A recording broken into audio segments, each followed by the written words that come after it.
Hello, আসসালামু আলাইকুম everyone. সবাই কেমন আছেন? প্রথমে আমি শুকরিয়া আদায় করতেছি আল্লাহ পাক রব্বুল আলামিনের এই সুন্দর নিদর্শন এবং এই সুন্দর পৃথিবী আসলে এতটাই সুন্দর যে আমরা যখন আমাদের সামনে আল্লাহর এই প্রাকৃতিক দৃশ্যগুলো আসে এবং আল্লাহর এই সৌন্দর্যগুলো চোখের সামনে আসে, তখন আসলে আমরা বুঝতে পারি যে আল্লাহর শুকরিয়া আমাদের যদি আদায় করতে হয় তাহলে কিভাবে করতে হবে, এবং আমরা যদি সারাদিন আল্লাহর শুকরিয়া আদায় করি তাহলে যেন আমাদের শুকরিয়া আদায় করা শেষ হবে না। আমি একটু নদীতে ঘোরাঘুরি করলাম, দেখলাম নদীর চারপাশ, মনে হলো পৃথিবীতে এত সুন্দর হতে পারে পৃথিবী। একটা নদী, আমার লোকাল নদী, নদীর মাঝখান দিয়ে যাচ্ছিলাম, দুই পাশে নারকেল গাছ, সুপারি গাছ আছে, ধুমচা, আমাদের আঞ্চলিক ভাষায় যে নামগুলো বলা হয়, অনেক প্রকারের গাছ দেখেছি। এবং গাছের এই যে নদীর পাড় দিয়ে যে সারিবদ্ধ গাছের দৃশ্যগুলো আসলে যখন চোখে বেঁধেছে তখন অসম্ভব সুন্দর লেগেছে।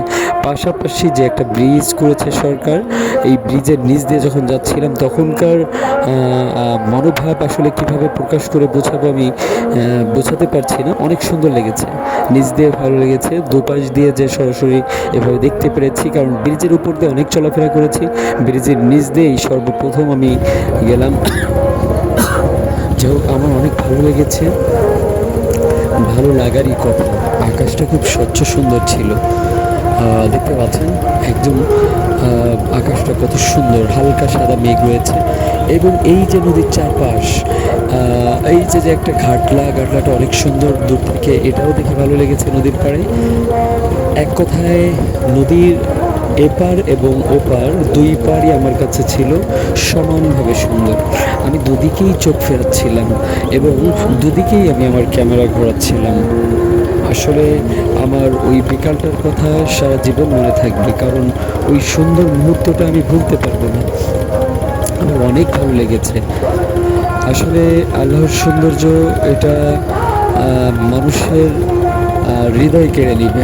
হ্যাঁ, মানুষ যেগুলো তৈরি করে সেগুলো অনেক সুন্দর হয়, কিন্তু সেগুলো আল্লাহ পাকের সৃষ্টি হিসেবে আমাদের ধরতে হবে বা বলতে হবে, কারণ আল্লাহ পাক মানুষ সৃষ্টি করেছে এবং মানুষ এগুলো তৈরি করছে। সব মিলে ওই যে একটা সুন্দর রূপ আসবে যে কোনো কাজের, এটাও আল্লাহ পাকের একটা শুকরিয়া আদায় করতে হবে। আল্লাহ পাক আমাদেরকে সেই বুদ্ধিমত্তা দিয়েছেন, তাই আমরা পারি এটা করতে। তা না হলে কোনোদিন এটা সম্ভব ছিল না। আমি আপনি কিছুই করতে পারি না আল্লাহ পাকের দেওয়া তৌফিক ছাড়া। কিন্তু আমি আপনি ছাড়া আল্লাহ পাক পুরো পৃথিবীটাই সুন্দরভাবে সাজিয়ে গুছিয়ে রেখেছেন, আমাদেরকে পাঠিয়েছেন। আমাদের প্রয়োজন অপ্রয়োজনে যা কিছু দরকার সব কিছু এই পৃথিবীতে রয়েছে। আমাদের জন্য যা কিছু দরকার, A to Z যা কিছু দরকার সব কিছু আল্লাহ পাক পৃথিবীতে পাঠিয়েছেন। হ্যাঁ, এখন আল্লাহ পাকের বাণী রয়েছে কোরআনের মাধ্যমে আমরা অনেক কিছু জানতে পারি।